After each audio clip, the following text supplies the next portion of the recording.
So let's first start with the climate zones. So climate zones are something that is different from microclimates, is something that is a little bit more defined. San Francisco is a really unique place. We are sitting in this peninsula on the coast, and it is somewhere that has oceans all around us, going into the bay, of course. We are also a very hilly area. We have lots of parks. We have lots of buildings.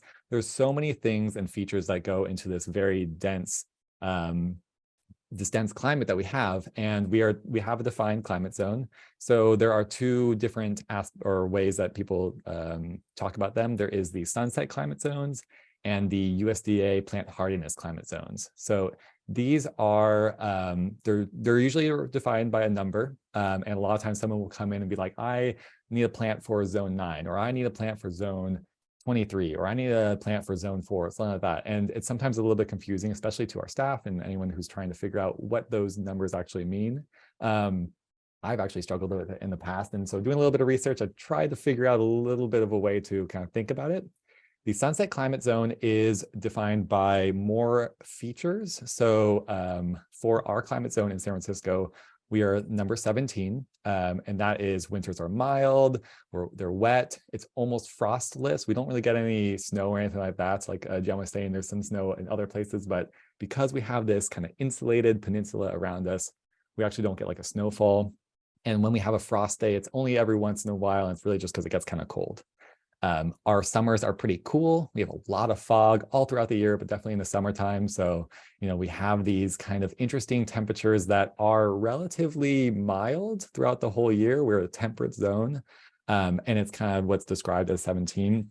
The sunset climate zone, I think, is mostly defined by the Sunset Western Garden book, is something that we use quite often. I used it actually a lot for this class, because it has a lot of really good information, and I'll reference it every once in a while. But in here, they have a lot of information about the different climate zones in the area. Now, the USDA Plant Hardiness zone is the other one that you hear. We are described as 10, or just as 10B. I've also heard us defined as 10A. I've heard 9. I've heard a few different numbers around that, which just kind of shows that it really is a little bit more nebulous, and it does depend on what you're talking about and where you're talking about. The plant hardiness zone is actually, it is defined by the average minimum temperature, not many other kinds of things. It's not talking about wet winters or mild climates or all those kinds of stuff that the sunset climate zone talks about. The plant hardiness zone is really just, how cold do you get? If you get this cold, you are this zone. If you get this cold, you're that zone. So we are at about a 35 to 40 degree minimum temperature throughout the city. There are a few outliers, but generally we don't get that much colder than that. And that puts us within the 10B kind of zone right there. It's all in Fahrenheit, of course, just in this area. And then let's actually talk a little bit more about the city. So those are climate zones. It's just an overarching topic, a little more defined. But let's talk about really what is a microclimate. And I'm pretty sure that Shannon and Dan actually went through this a little bit more in their classes as well. And I'll just give my take on it, and we'll see how it compares. But pretty much a microclimate to me, or in general, is a relatively small area where the climate is different from its surroundings. It's a very broad topic, right? You have one area, you're looking at it, and it's different from the areas around it. That's a microclimate. So the concept is pretty much open to interpretation. That's why I've interpreted it this way. And I really believe that any kind of zone size can be a microclimate. The city has its own microclimate. The city has many microclimates all throughout it. And if you're looking at this map on the right side of the screen right here, you see that there is some defined areas. There are a bunch of maps when you look it up on Google or wherever you're kind of searching this information. So this is just one that I found had some nice colors, had some nice lines, and a little bit of explanation, which made it easier for me to talk about. But honestly, nothing is strict and set in stone. It is just ways to describe an area that has a slightly different kind of environment than the areas around it. There's a lot of factors that really go into what the microclimate is defined to what's around it. And yeah, I just kind of want to use this map as a guideline, and we can see, but I really want you to actually check out what's in the area around you immediately. And it really takes you analyzing your spots. So let's look at this map really fast just before we go on. I live in the area that is in this kind of top right corner, is described as the northwest coast of the city. We have the Golden Gate Bridge, of course, right up to the very top. And this is a very cliff area.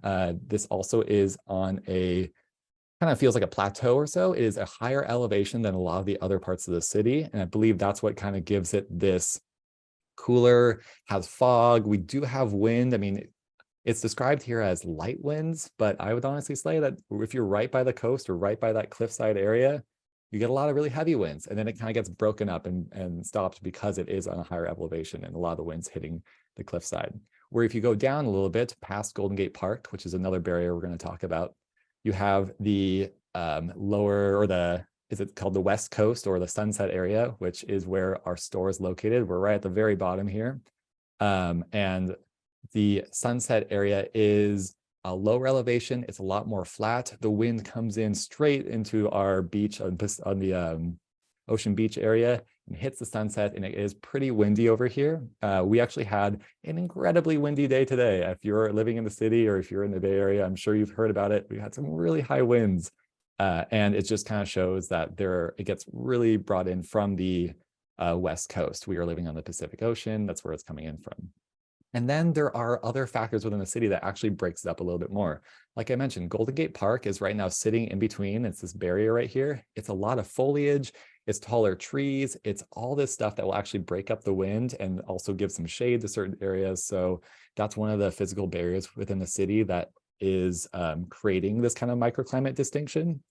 And then over a little bit farther in, you have the Western Slopes, which is actually being described as a strip of land that lies west of the city's highest peaks. So right in the middle of the city, I mean, it's not perfect, but throughout the middle of the city, there's like twin peaks and all those kinds of hills. We always are described as the hilly city, or the city that has lots of elevation. So right there has a lot of hills.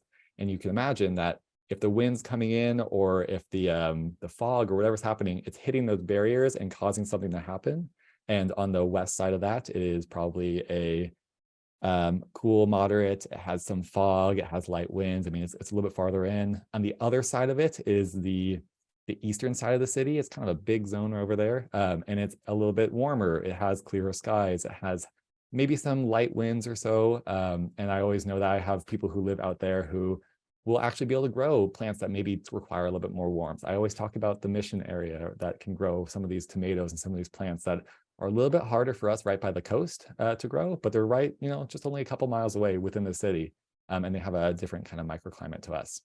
And then the bottom of the city is the southern neighborhoods, which tends to be a little bit hotter. I've actually seen some pretty hot days when I have a really cold day over at our store. I've had some people showing me pictures of down in Hunters Point, and it's beautiful and warm and clear skies, although they have some heavy winds down there, because I'm sure there is some winds moving around the city and the peninsula that hits them in a certain way that will cause some higher winds. So just kind of giving you an idea, when you're thinking about San Francisco, it's not one homogeneous microclimate. It's broken up by all these different kinds of areas of the city that have different features, all the buildings, all the parks, all the hills. And then you go into each of those sections, and within the western coast or the northwest coast or anything like that, you actually have all these little pockets. Really think about your streets and the areas of pathways for wind. I mean, wind is like one of the biggest things I feel like that creates these microclimates for us, and then temperature and sun does too, but we're all getting a similar amount of sun. Going down Gary Street, or like the main thoroughfares of each of these areas, are a lot more wind. And so if you're living on that block and you're trying to plant right in front of your house on that block, you're going to get hit by a lot of wind. And that's actually going to be a different experience than maybe you're a few blocks in, or you have a nice little cul-de-sac area that is really protected by everything else around you, and it doesn't have a main thoroughfare going straight from the ocean right into you. And so your temperature is going to be a little bit different. Your wind levels are going to be a little bit different. Your plants that you can actually grow there might be a little bit different. But then also speaking on that, pretty much all the plants that we sell at our stores can be grown everywhere. Like there is not a distinct hard line of you can grow a plant and you can't grow a plant. It's more like actually how the plant's going to adapt and grow within the area. You might get some different kinds of growth. Some might do a lot better with a lot more wind. Some might do a lot better with a lot more sun, and some might not. So it'll just make it grow differently, and just understanding that kind of process and that how the plants actually adapt to your area will make it a lot easier for you to make good choices, as well as understand that sometimes the growth happens how it happens, and you can do everything you can, but that's what's the plant's gonna look like. So let's move on from this slide, and we can always come back here if you have some questions or you want to see this again, to kind of get an idea of where you are in the city, and maybe makes you think about actually what kind of plants you can grow there and what kind of temperature you should expect. So going to this next kind of page, let's bring it closer. Let's bring it actually more to your neighborhood, your block, your house, your backyard, your planting area. Let's actually analyze where we live, and what goes into that is the biggest or the most helpful thing that you can come into our stores with. So if you're going into a Sloat or any of the nurseries around the Bay Area, and you're like, I need a plant for that spot. You're like, you have a spot in your head, or you have a pot that is in a certain area in your garden in your head. I need a plant for that spot. And you come into the store, and the first thing you'll probably ask is, hey, I want a flowering plant that I can grow in this cool pot that I have. And we're not going to immediately just give a plant to you. We're not going to just say, here, take this, take it and go.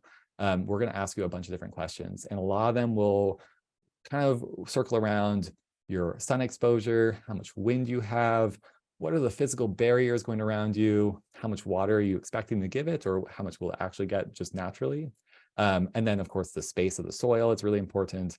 And then not as much talked about, but think about your elevation and your inclines, because that can actually affect it too. Let's go into each one of these a little bit more, and so I can give you an idea of how you should approach that topic when we ask you that question. So the first ones are probably the most important. Sun exposure is the biggest question. It's the first thing I always ask. How much sun do you get? How much do you expect to get? And I do often get told, oh, well, I live in the city, it's not very much. And that's understandable, but it's actually not fully answering the question, because it's really how open is the area? How much sun will get to that plant, even if it's foggy, even if it's rainy, anything like that. The cloud layers do affect you a fair bit, but a lot of sun, a lot of photons get through all that, and they get to our plants, so we can grow within the city, of course. So what is your sun exposure? Do you feel like throughout the entire day, from morning till afternoon, is that plant getting hit by the sun? And that is usually, we talk about aspects. So a south-facing plant versus a north-facing plant. And when you say that, sometimes people get a little bit confused by directions. But if you have a south-facing plant, that means that is a plant that is probably up against a wall or somewhere, and it is most of its exposure is coming from the south. And that's because the sun usually goes from east to west, and it's going over that southern kind of area, which will actually shine light onto a southwest facing plant the most. If you have a north facing plant on the opposite side, of course, it is probably getting blocked by some sort of wall or some sort of barrier. That's the physical barrier, part two. They're all going to feed into each other. And the sun is actually behind that barrier. So at that point, that plant is actually not getting hit by the sun during that part of the day, because there is a wall in the way, or a tree or a house or whatever it is, and it's facing north. So that's your lowest aspect. West and east are really important to think about too. East is morning sun. So if you're facing east, you're getting that morning sun, nice and warm and a little bit easier for a plant to get. This is my house right now, that's west. So if it's coming west and it's the afternoon sun, and that's usually a little bit hotter, the fog layer and all the kinds of particles in the air kind of burn off by that time of the day. So that sun is a lot hotter. It's actually been out for a lot longer. The whole city is warmer at that point because it's been sunny for a little while. And so that west facing sun, west facing because you're facing west, is actually going to be the hottest. So those are our exposures that we talk about. And whenever you have a plant or you want to have a plant recommendation, probably the first thing we're going to talk to you about. And it's going to feed into everything I talk about later on. Wind pressure is kind of important. It's will be one of the most discerning factors between, can this plant actually grow here and thrive versus will it just get torn up or shredded? There are a good couple of plants. There's a couple like Japanese maples I can think of right away, or leafy plants, anything that has a soft kind of leaf or a very herbaceous plant. If it gets hit by a lot of wind, that plant's not going to be very happy. It's constantly getting beaten down. Its stems are not very strong. It's not going to do that well. Whereas you have a bunch of other plants that we're going to talk about pretty soon, if they have a woodier stem or a leaf that is actually set up to be the wind to kind of go through it naturally, your wind pressure is going to be less important for that. So it's good to know, how much wind am I going to get? Am I in a wind tunnel or something like that? Or is it blocked by all these houses and, I have no wind in my backyard? It's very important. Physical barriers, exactly what I just talked about with both sun and wind exposure, knowing where your houses are, knowing where your fences are, all your trees, all your rocks, all those kinds of things can really go into how the area is shaped physically and where you can plant. Water availability is really more about what you're bringing into the picture. Are you going to be able to water it every day? Do you have sprinkler systems? Do you have a lack of time, or even maybe you're not at that location very often and you're not going to be able to water it very often? It's a pretty important thing to know about, because if those things are in certain ways, like if you're not going to be able to get there and water it very much, certain plants won't be as good and some plants will be totally fine for you. So just think about your water availability. Soil space, really important, because how big is the plant going to grow? If you want a really big plant, you got to have a lot of soil space. If you want a really small plant, or you want a really cute kind of arrangement, you can only get certain plants that have a smaller root structure. You can't get something that's going to grow really big and put it in a tiny little pot that easily. Whereas if you have a lot of space, my dog's wants me to talk to me. If you have a small amount of space and you want to have a cute little pots, it works out. So think about your soil space. Soil quality is often what we'll end up recommending to you if you have a plant that needs a lot of moisture retention or nutrients. We'll recommend a certain kind of soil quality. If your soil you're planting into the ground is very clay-like or very sand-like, then it'll have that kind of need as well. And then elevations and inclines will just definitely be interesting if you have much of an incline through water. I'm gonna move my dog out of the room, but you have a lot of water that's gonna be transferring down from a high point to a lower point. The bottom area is gonna have a lot more water. The higher point is gonna have a lot less because it's gonna be moving downhill and stuff like that. One sec. I don't know, Taylor. I think your dog might have something to say about microclimates. He has a lot to say about this. Oh. Just a reminder, if anyone has any questions at any point, to put them into the Q&A, so we'd be sure to address them. Yeah, actually, it's a great time if we want to have any little bit of questions to come up, because what I'm going to get into next is really just talking about different plants that I can recommend and kind of going through that. So if you have some questions about these more concept ideas, throw some at us. But it's definitely one of the most fun things to think about. It's definitely a puzzle that I have noticed that when someone comes in and they have all these different kinds of water level that they need and sun exposure, and they want plants with certain kinds of growing styles and different kinds of flowers, it's a really fun kind of puzzle to put together of actually what would be a good recommendation for you. And then you get to walk around the nursery with them and show them some cool plants that, you know, some of these are brightly colored with big flowers and some of them have really cool leaves, and they get excited about the plant, and you're able to actually give them a good quality recommendation for their spot. And so these are what I'm always thinking about. Yeah, exactly. And I would just piggyback off that too and say what, like, as a designer, what helps me a lot is what is growing good in that space currently. So even if you're filling in spaces and you just take a picture and we can see what else is there and thriving, that gives us a lot of information that sort of fills out this list that Taylor just brought up here in terms of the analyzing your planting space. So that's really helpful information too. Yeah, no, totally. It's very true. If you have a cool amount of succulents growing, we know one thing. If you have a rhododendron, and I think we were saying, Dan was talking about them, if you have a rhododendron or if you have a cool camellia or something like that growing in the area, we know, okay, well, actually the light levels are this much and the soil is probably this kind of quality. So it actually gives us some good ideas. Also, all your neighbors around you have a lot of plants. I mean, everyone has plants throughout the whole city. So looking at what everyone else has around you is a great way to get an idea of what you can grow, as well as maybe give you some cool recommendations. We're going to go into a bunch of pictures of plants, and actually all the pictures that we have coming up are ones that I took probably within the last 3 to 4 days, a few of them from earlier in the year, but they are of things either in my backyard or in my neighbors' areas or around my house or even just at Sloat. So it's really showing you these are plants that are growing in our area in this microclimate for us. So let's go that way and start talking about some plants.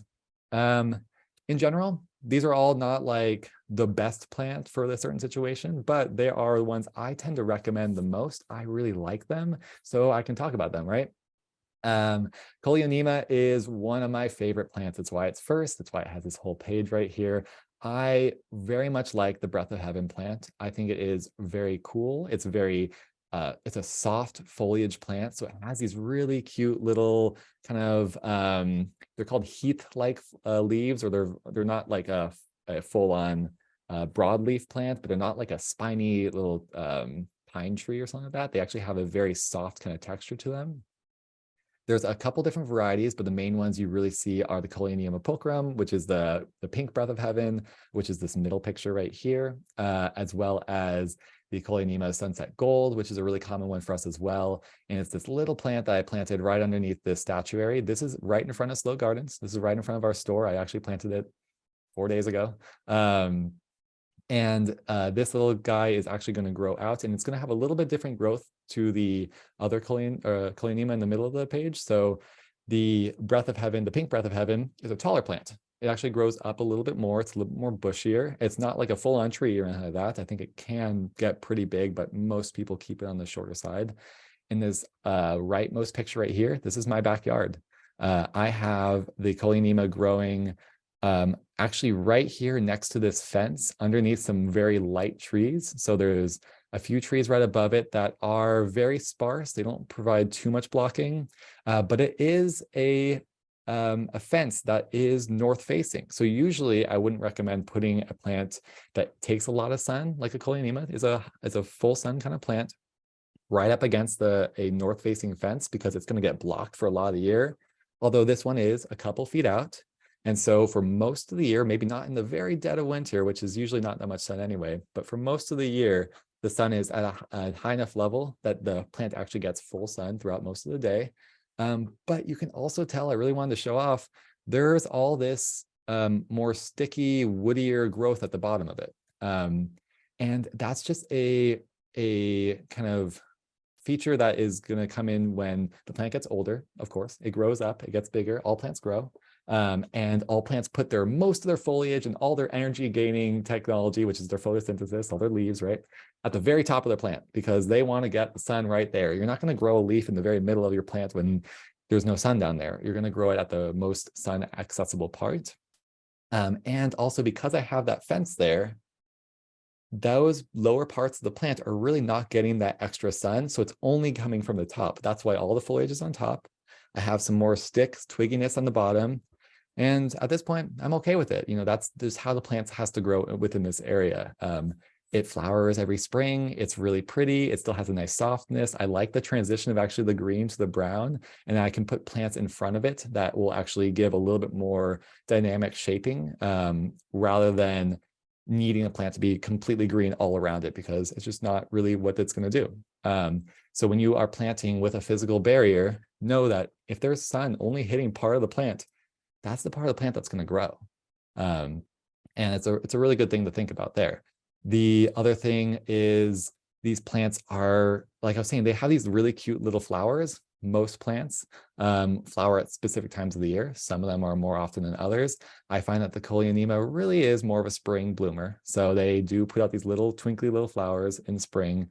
They're very cute. They don't really smell like much. I'm sure there's a little bit of a scent, but I haven't really smelled it too much. But the one thing about this plant that I always recommend it for is it does well in the wind. So if you have a windy spot and you need a plant that's going to look nice, has a little bit of a flower, has a nice foliage, is pretty easy to maintain, it requires a fairly low amount of water, this is a good plant because it will blow in the wind. It looks like a little kind of grassier kind of bush, and it can take the wind going through those leaves without being too much of a problem. Of course, it can dry out. Of course, it needs a little bit of maintenance and needs a little water. Occasional pruning is great, because if you don't prune your plant, then it will just get to that really tall, leggier look. But occasional pruning works out really great for these guys. And then on the opposite side, the Sunset Gold I was mentioning in the very beginning, I planted down here, is a lower growing plant. It's going to spread out a little bit more. It's not going to get too tall. I mean, that's perfect for the spot, because I kind of wanted to highlight the feature of this statuary behind it that was getting blocked out by the plant that was already there in the first place. So we put a little bit of a lower plant with some other low ones around it as well. I'm going to move on from this plant, but like again, if you want a cool plant, and it's probably one of my favorite ones, Polyonema is the one I go for. Now, I brought up these 3 plants right here, and there are so many I could have put into this webinar and onto my PowerPoint, and I really had to pull it back and choose some good ones that I could talk about without just going crazy and showing you too many pictures. But these are 3 plants that actually I find have a very similar growth style, or very similar, more similar care to the Coleonema than a lot of other plants, because these are plants that, again, like a fair bit of sun. They can be pretty drought tolerant. They can take some wind. They flower pretty often. And there's some good, a few other good things about them that we'll talk about more specifically. The Salvia leucantha midnight is one of those plants that will survive. It will survive in the garden if you have it growing. I've seen many older gardens, or gardens that have really just kind of gone to the wayside, or not a lot of care has been into it. And there's a couple of different plants and a lot of weeds. And the Salvia leucantha is one of those plants that will just live. It'll keep on growing. Maybe it won't be as beautiful, but it'll shoot up those pretty little purple flowers. The bees love it. So it's a great plant that if you need something that's going to survive in your area, it can take a lower amount of water. It will shoot out those leaves. It has a really kind of herbally, kind of salvia smell to it. Not completely, not a lot of scent, but it definitely has some. And like I said, it's great for those pollinators. So it's a really beautiful one that can get to a good size and grow well in most gardens, most soils, sandier areas. Again, very similar, the rosemary. I love rosemary, and I'll say it. I think every garden should have a rosemary in it. If you are a chef or someone who just cooks on occasion or likes to use herbs in their cooking, have a rosemary in your garden. It's quite easy. They grow in most situations. You can grow them in a pot. I think they grow way better in the ground, but you can definitely grow them in different situations. They don't need a lot of fertilizer. A little bit will keep it going. They like a fair bit of sun. They can take a lot of sun. If you give it a little bit too little amount of sun, they won't be as productive, but they'll still shoot out some leaves.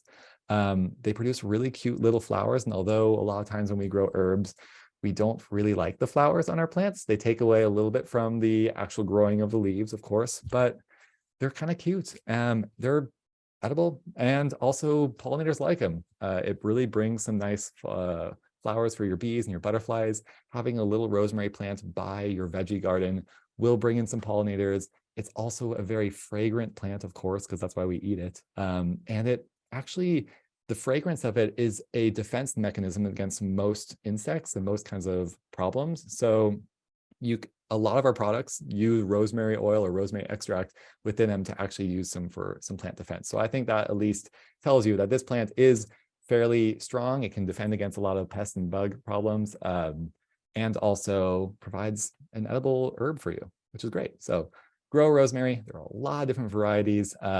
This, I believe, is the Tuscan Blue. It's our most common upright rosemary, but there's also some prostrate ones that kind of trail around, and a few other varieties too. So can't speak about it highly enough. And the last one is the Limonium. This is the sea lavender. For a while when I first started, I didn't understand why it was called sea lavender. I was looking for a lavender whenever someone called for it, and I didn't realize that it was this plant. But I wanted to bring it up because I see these growing right on the coast. I see them right by Ocean Beach. They're just laid all over. They're by the beach chalet and all that kinds of area. They're growing quite well. They're shooting up these flowers. The flowers are very interesting because they have this papery texture that is actually perfect for dried arrangements. So if you're someone who likes to craft or likes to make little arrangements or anything like that, these are cool plants because they will live. They will take any kind of high sun as well as low water. They don't need a lot of extra care, and they produce these little flower stalks that last for a long time, and you can use them in your little crafts. So I think it's a very cool one. It's definitely something to check out and throw it in your garden somewhere that gets a lot of sun, and it'll provide for you. So we're going to move on from these ones, but I just want to give a nice highlight to these plants because I find that they are very similar to the Coleonema, same kind of grow styles. And I would recommend them in a similar kind of garden. All right. Now, let's talk about some larger plants because like I said, I have a lot of options. I had so many plants I was going to put into this, but I had to bring it down to some that would actually work out really well for most of us in the city. And that's the Dodonea and the Agonis. Dodonea viscosa purpurea is this burgundy purple cool leafed shrub as well as tree. So this is one of those plants that can be a big hedge. It can be a smaller hedge, I guess, if you trim it a lot, but it also can grow into a tree. You can shave off the bottom leaves and the bottom branches and grow into something that's kind of nice. It's very open and airy. Whenever someone is looking for a tree that is in a windy spot, it is my first choice. I always bring them to the Dodoneas because it is something that will do well in a high amount of sun. It's what keeps its color. It can do okay in a lower amount of sun, but it loses its color and it might not be as happy. But it can totally withstand that wind. It can be right in that kind of situation that a lot of other trees and a lot of other broadleaf plants just really can't survive as much. In the Sunset Western Garden book, it was saying it gets to about 10 to 15 feet tall. That all those kinds of heights in the book are generally, if the plant is just left alone and to do its own thing, you can prune them and trim them to how you want.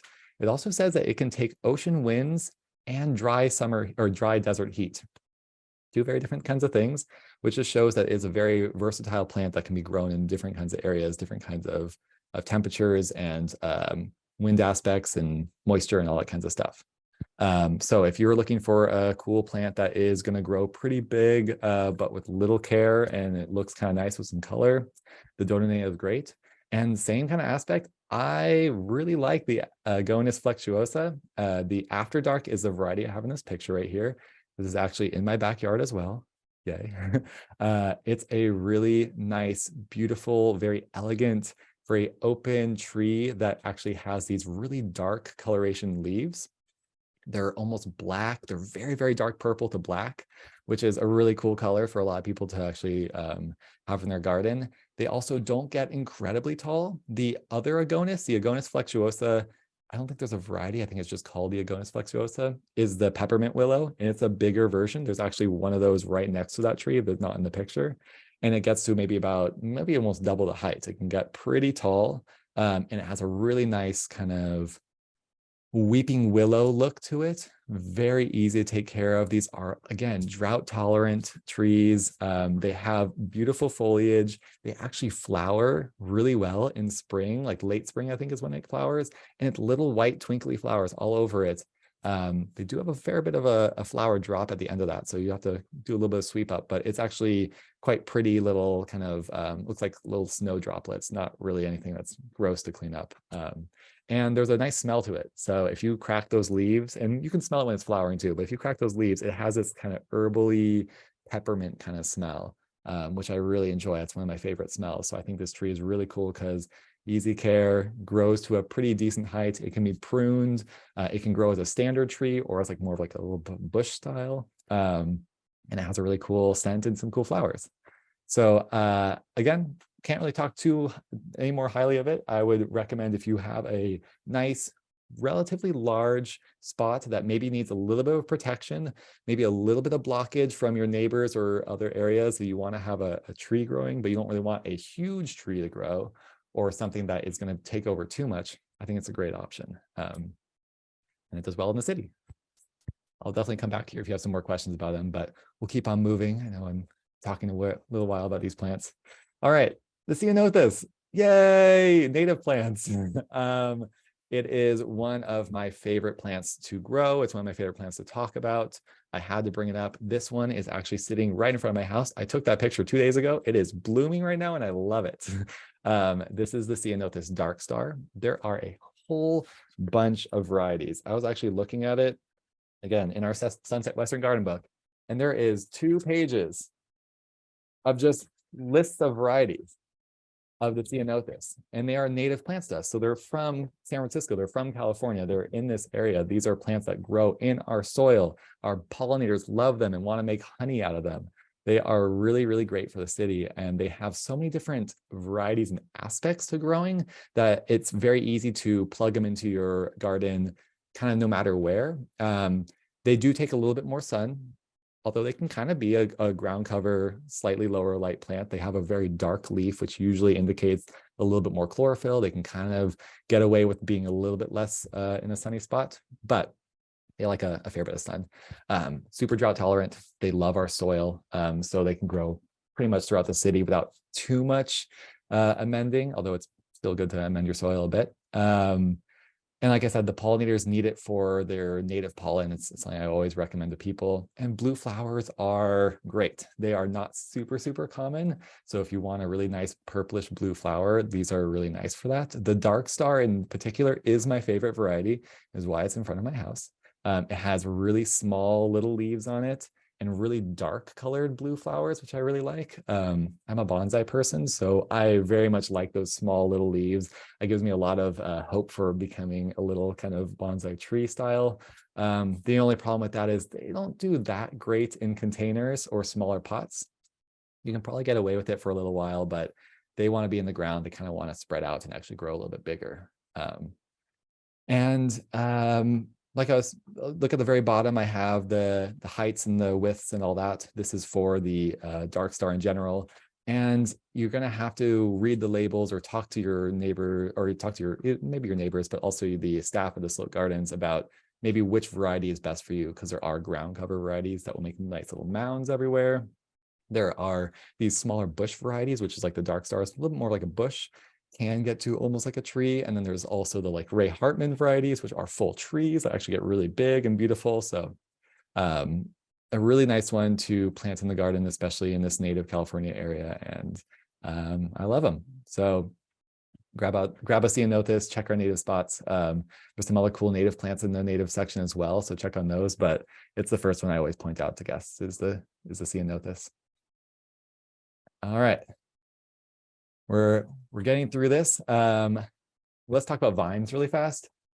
I had to put in at least some sort of vine because a lot of people will come in looking for something that will cover a wall or cover a trellis or grows up nice and big and tall, but maybe they don't want like a full tree or a big trunk to their plant. They want something that's actually going to kind of weave itself into some sort of structure and then have a really nice growth to it.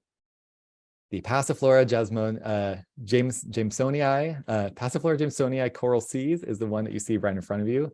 That is sitting right in front of Slope Gardens by the zoo. That is one I work at. It is in full bloom. I took that picture 2 days ago.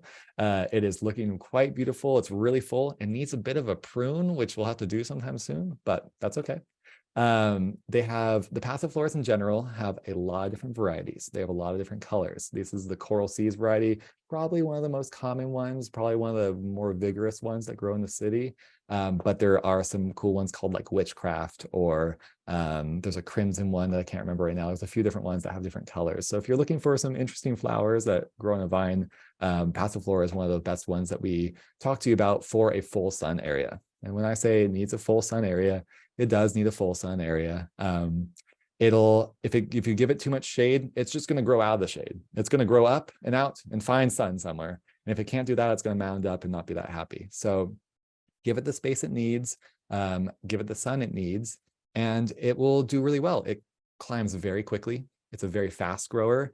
It has really strong tendrils. So when you are buying them from the stores or moving them around, they're all grabbing each other. They're all knitted up together. You have to kind of separate them out. So it just shows that they want to grab onto it and grow up. So they're very good at climbing. It says they can reach about 20 to 30 feet tall. I don't think I've seen one that tall, but I'm absolutely sure that that can happen. A lot of times they grow on trees, and I have some. There's one at the Veterans Hospital I live fairly close to, and it's covering a whole valley of trees. It's just all this Passiflora covering all these plants, which is kind of an invasive kind of thing, but it looks beautiful when they flower. It does need really often pruning because of that fast growth, because of that strong tendrils and all these different things. It's going to need a little bit of pruning to actually keep it maintained and keep it looking beautiful. If you let it go too much, you'll have a lot of growth on the top, but a little more woodiness beneath it. So try and maintain it a little bit more. They're very easy to prune, just kind of go at it. And then the one on the very side right here, we have the Trichliospermum jasminoides. It's the star jasmine. It's easier to say star jasmine. I wanted to bring this up as an honorable mention because it is one of the only vines that we really sell often that are considered somewhat shade tolerant. So a lot of the vines that we sell in our store, the clematises, the jasmine, the pink jasmines, the passifloras, the honeysuckles, all these different kinds of vines are usually on a sunnier area. but the star jasmine can be taken in a little bit more of a shade tolerant spot. It has those really dark leaves that are a little bit more rigid. So they actually do pretty well with somewhat more moderate or lower watering. They are a woodier vine, so they don't actually grab as fast or grab as easily as a passiflora. They'll do a bit of a winding, and so they'll grab onto a pole or something like that, but they need a little bit of help to get started, and they won't grab onto everything around them. So it's slower growing. It can be grown as a vine or as a ground cover or even a little bit of a bush, so it has a little bit of variability there, and it produces really nice, sweet smelling flowers. I describe them usually as more like a honey kind of smell, where the star or the pink jasmine, which is its counterpart I usually talk about, is more of a jasmine-y kind of tea smell. So it's a little bit different, but it is a really pretty flower show in the springtime, and it smells great. When you walk by it in the store and you take a whiff and you smell a bunch of like floral kind of scents, this is often one of them that will kind of spark your interest. So if you are looking for vines, these are two great options. There's lots of other ones, but always think about when you're planting a vine, it needs to usually be in the ground. It needs space to grow. That big growth right there takes a lot of actual soil space. So don't cram it up into a tiny little pot. It's not going to really produce for you. And yeah, but planting them is really great to give you actually some nice blockage or coverage over a wall or something like that. All right. Now we're coming kind of to the end of my recommendation list. And like I said, I could just keep on going on with more recommendations, but I would take forever. So let's talk about succulents. If you got a lot of sun, you can grow a succulent. It's great. They are wonderful in the San Francisco area, all over the coast, all over anywhere. You can grow a succulent because they are plants that are adapted to surviving and living in the sun, producing some really cool flower shows when they get a little bit of growth and some water going on. And they have a very sturdy, long-lasting kind of look to them. There's a huge variety of them, and I could just say plant any succulent in the area, but I grabbed at least a couple of them to talk about because it gives you at least something to start with. So the Calandrina grandifolia, the rock purslane, it's a little bit confusing which full common name that one goes by, but it is this plant right here. And although I didn't have a picture of the flower because I just didn't have it available right now, these are ones that will actually bloom really, really well. If you ever have driven down Sunset Avenue or a bunch of different areas within the city, and you see these really nice magenta purple flowers all sticking up off these long stems, it is this Calandrina. They're really pretty. They're super easy to grow. They spread like anything. They're very easy to propagate. You can just cut off a piece, put it into the ground or put into some soil or something like that, and they will grow some roots out pretty easily. And they'll flower for you pretty much every year. We have some in our store in the front, and I always love walking by them and having the little buttercup flowers just all over the place. So if you want a nice, fast-growing succulent to cover an area, grab some rock purslane. We almost always have them in stock because they are quite popular, especially in the city. And then at the very bottom, right down here, I have the Oscularia deltoides. It's probably one of my favorite succulents, so I had to put it on here. It's sometimes called the pink ice plant, but don't get it confused with the ice plant that everyone kind of freaks out about around the coast or by the ocean. These are more ornamental. The deltoides is describing the leaves. It has these really interesting polygonal, weirdly shaped, kind of crinkly looking leaves, which are really fun. And they're this icy blue color, which is always looks very beautiful when it's not flowering. And then as you see in these pictures, it shoots out these huge flower shows all at once. It just produces all these pinkish purple magenta flowers covering the entire thing, making a big mat. It's really bright. It's beautiful. Whenever people walk by them, they take pictures. And it is a really nice growing succulent that once it's done flowering, you do have to kind of trim back a little bit of the flowers and clean it up a little bit, but it just keeps on going. Once it gets to about a foot tall or so, it starts to trail. Like I was saying, it kind of mounds up and goes around. It thrives really good by the coast. It does great in planter boxes. So if you need a succulent to grow on the side of your planter box, just to kind of cascade over the edge to give a little bit of a dynamic shape to your planters, where you have maybe a tall aloe in the back and maybe some other kinds of plants on the side, you want something in the front, I like to recommend these Oscularias. And I don't think they have really of a smell to them, but it's an awesome flower. And I have propagated many of them just by taking cuttings and putting them in some soil and letting it root down, and they do really well. Right in the middle here, I have aloes, aeoniums, and agaves, just as an honorable mention, because those are those plants that you can stick into your garden and they'll be big and beautiful and easy to care for. Aloes are some of these beautiful ones that shoot up these really nice little flower shows. The aloe vera is incredibly popular for its medicinal purposes. So if you want to have some aloe vera for your skincare or for anything like that, it's always nice to have one growing. They require, aloes out of everything here require a little bit less sun. So just be careful. If you give it a lot of sun, it'll have some cool colors, but it won't be producing as nice of a medicinal property for you. Aeoniums are great. They grow so easily. I don't have a picture here, but they're the ones that have that big kind of cyclopsy head to them. And they produce huge flower heads on them. You can just cut off one of the pieces, stick it into the ground, they reroot. So it's a very easy plant to just place into your garden, have a nice big feature that you don't have to worry about.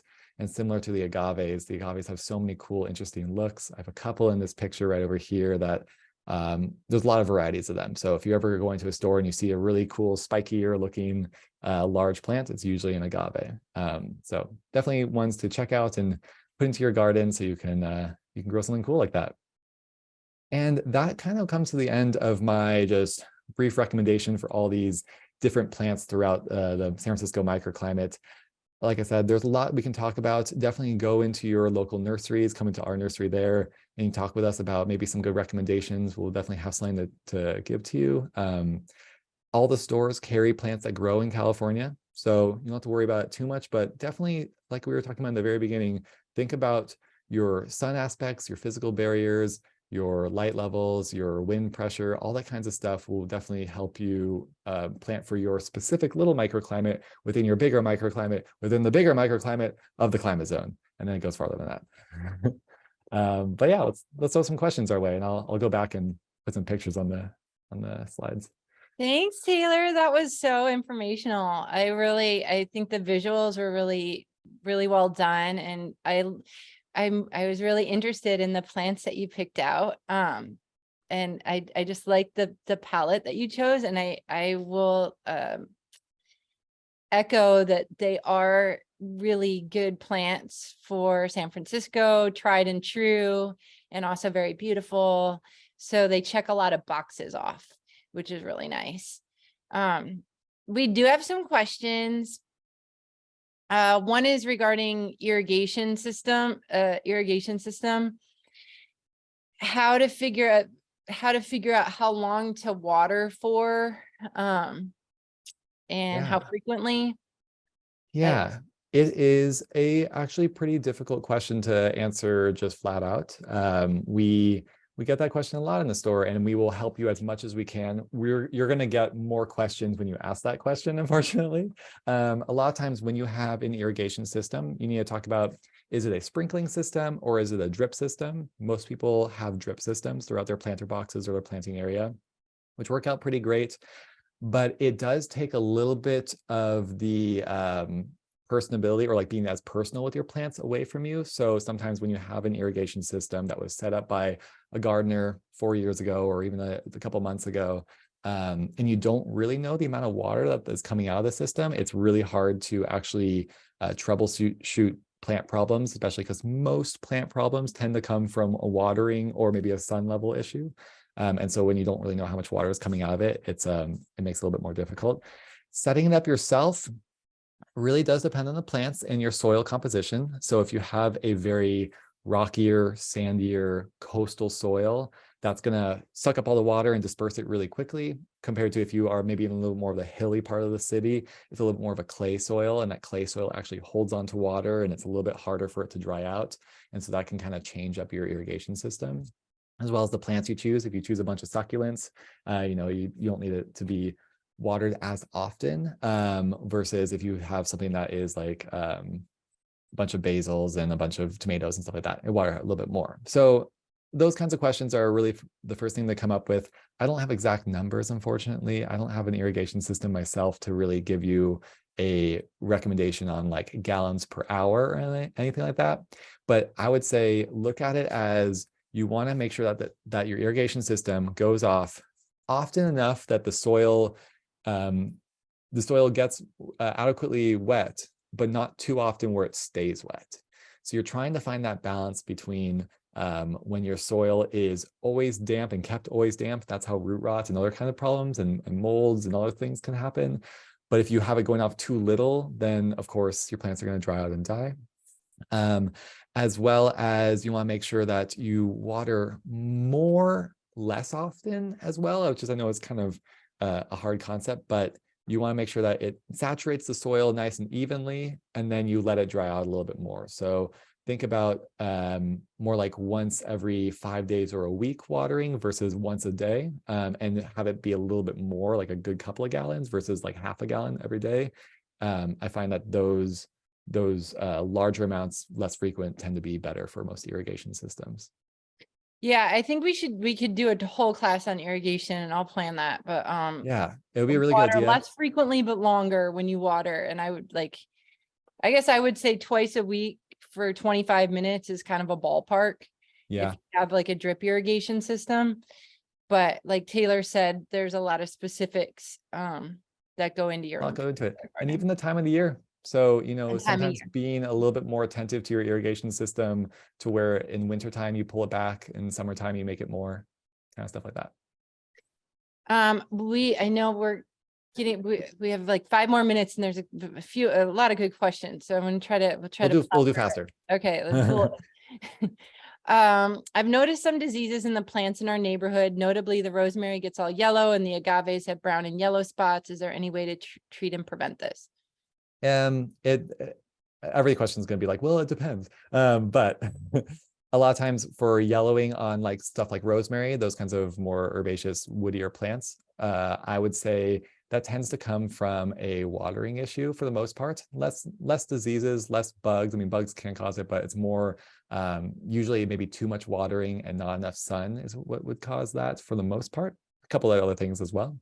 For aeoniums and agaves and those kinds of plants, getting those black spots and those spots on those leaves and maybe yellowing leaves, again, usually comes from a higher amount of water. So maybe the sprinkler systems are too effective on, or too much on them, or they're not drying out, or maybe the soil is not doesn't have enough drainage. We always describe, you have a well-drained soil. Maybe the soil is not as good for well-drained. And it's usually not so much a disease or a bug kind of thing. Bugs usually have little spots around them, or like little kind of damages, or even cuts if it's like a eating bug. And diseases have pretty particular like splotches that mean certain things. And the black splotches can be from like a root rot, which is a disease technically, but it's from watering. Yeah, definitely. I'm in the Sunset neighborhood. I don't really kill anything, but nothing really grows at all quickly. What am I doing wrong? Is it my sandy soil? Yeah. I'm So was the last part? Was it what in my sandy soil? Is it my sandy soil? Yeah.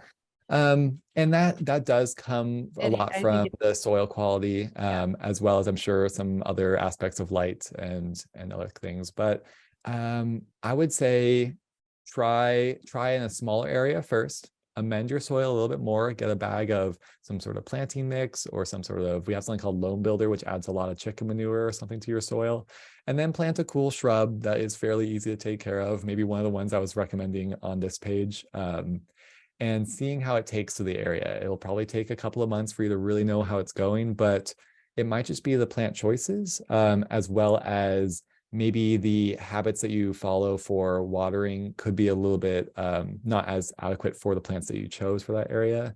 And also, I mean, there's a lot of different factors in that, but I'd say go for maybe some of the more simpler, easier plants to take care of, and amend your soil a little bit. And that could be a good way of starting. And just, I guess, sort of just a last question, because there's kind of like more specific ones, but just in general, can native plants be grown in containers? Yes, they can. Pretty much every plant can grow in a container. We sell them in containers, and they've been growing in the container in the greenhouses or in the yards or wherever they're actually growing before they come to us. So yes, but it's more of a long-term thing. So if you have a native plant in a pot for 1 year, it can probably do totally fine, and it'll grow and it'll actually do pretty well. If you have it in for 5 years or even 10 years without kind of amending it, it's not going to do so well. And like I was mentioning with like the ceanothus and some of the manzanitas and some of those, they grow fine in pots, but they don't like their root system tampered with too much, and they like our more native soil. So if you're planting it in this kind of container that maybe has a lot of extra other nutrients and stuff, they might not do as well.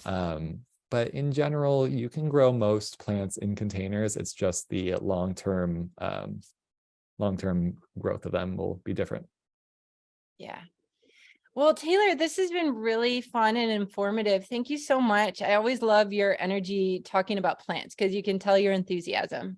Yeah, And I really liked in your garden how you have that agonis, and I was thinking just even how you have that if you want to go there. Yeah, because you have that, and then you've got succulents underneath it, and you kind of like how you've come, and I think a ceanothus, and you have aeoniums, and it looks like and I'll talk about the aspect really fast to kind of end it out for this. This is the part of my garden that is south facing and a little bit west facing. So it's the highest sun of my garden. And I have the agonis there. This vine on this trellis right here is a honeysuckle, the Lawrencea honeysuckle. Lonicera, thank you.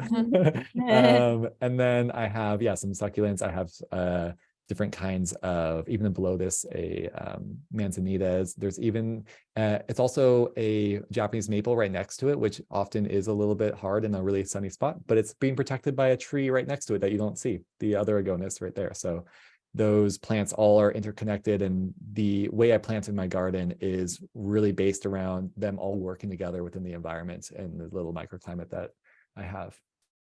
Yeah, and you also have really nice texture and seasonal interest and stuff like that. So well done. A designer approved.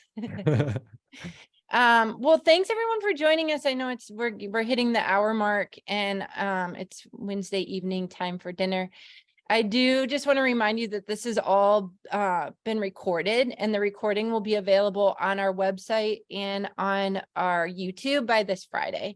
And it's nice because especially with what Taylor's put together, you can go back and screenshot and pause and whatnot, all the slides, and that's really helpful information. And then like I said, check out our upcoming webinars.